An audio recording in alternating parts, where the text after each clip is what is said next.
We are rolling! Hello and welcome to my first episode of Shadows Uncovered, the new segment where I shine light into the darker corners of justice, where stories slip through the cracks and voices fade into silence.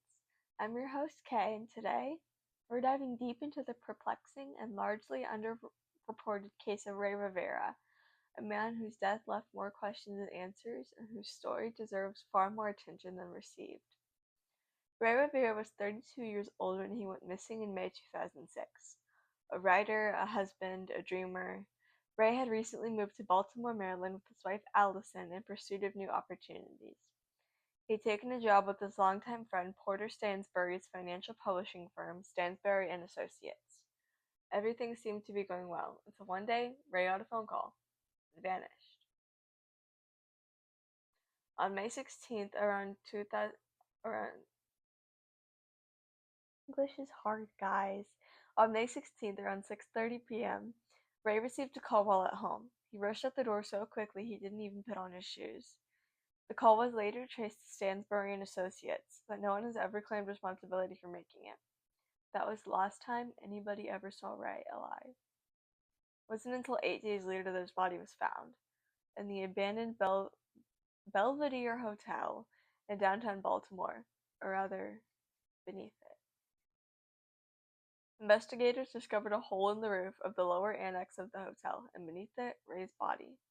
It appeared he had fallen, or jumped, from the main building's roof, over 13 stories high. But something didn't add up. In fact, many things didn't. Let's unpack it. To start with, access to the hotel's roof wasn't simple. It was locked and restricted. Only employees or someone with a key could have gotten up there. There was no surveillance cameras, no witnesses, and oddly, Ray's cell phone and glasses found near the hole were completely intact. Think about that. A 13-story fall, and yet no scratches on them. Ray himself, however, was badly injured, consistent with the fall. Yes, but not conclusive.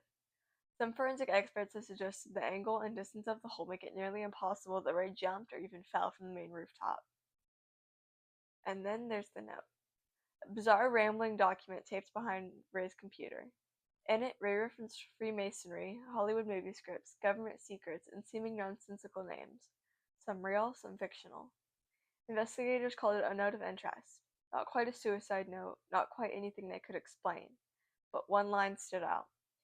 From virtue unites, death will not separate. That line is actually linked to the Freemasons, a fraternal organization shrouded in mystery and conspiracy. But the police? They didn't investigate further. The Baltimore police ruled Ray's death as undetermined. They left open the possibility of suicide, yet never labeled it as such. Friends and family, especially Allison, refused to believe that Ray took his own life.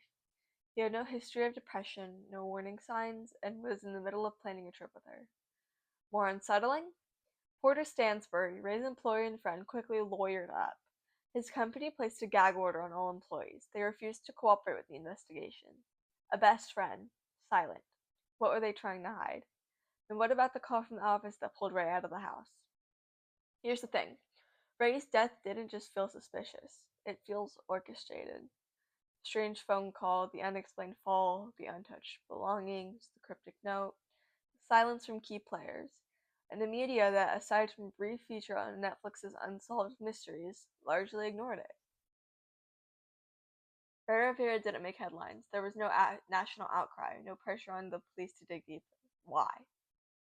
True crime stories often gravitate towards sensationalism, but beneath the tabloid tales there are real people, real families, and real injustices.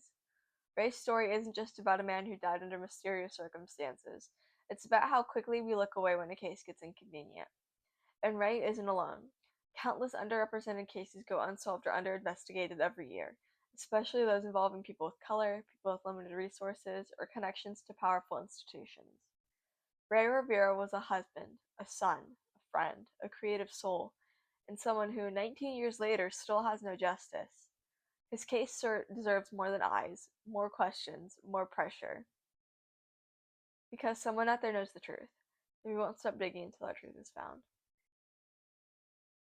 Thanks for joining me on Shadows Uncovered. If you or someone has information about the Ray Rivera case, contact the Baltimore Police Department or the tip line in our show notes.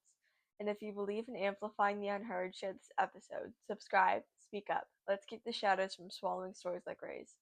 Until next time, stay curious, stay critical, stay human.